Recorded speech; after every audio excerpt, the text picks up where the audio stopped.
So let's talk about management versus ownership.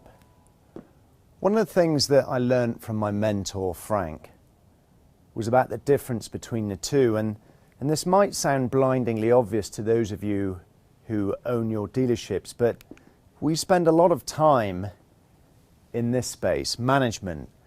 And this is a typical dealership where you have sales, service, parts and administration.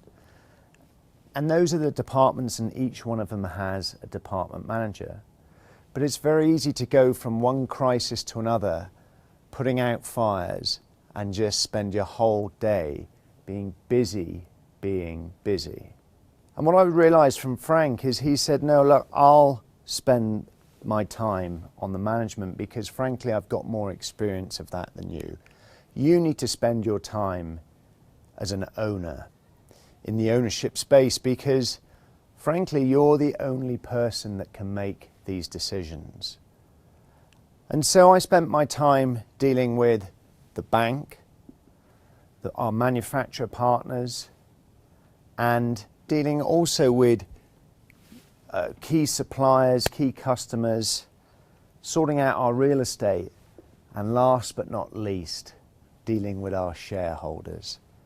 Because we had 26 shareholders, and guess what? They were all related. So much fun.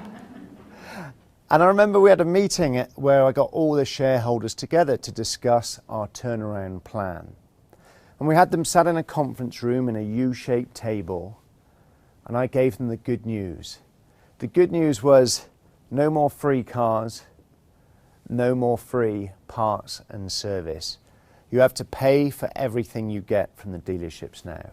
But you do get the employee discount of 10%. And then I gave them the really good news, which is no more dividends for the foreseeable future until we make a profit, which could be a couple of years.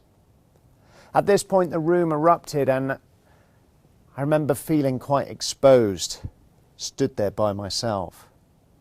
So I looked out to the side of the room where Frank was sat, having a cup of coffee. I said, Frank, would you care to add anything here? Frank put down his coffee and sauntered out to the middle of the room, and he said, aye, this reminds me of a cannibal eating his own arm. It's quite tasty, but you know it's got no long-term future.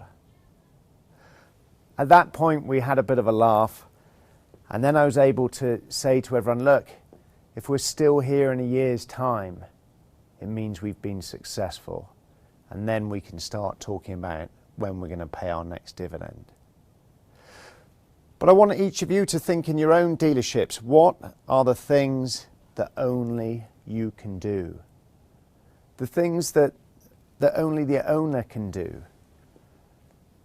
And are you doing them, or are you spending your time in the management space just being busy?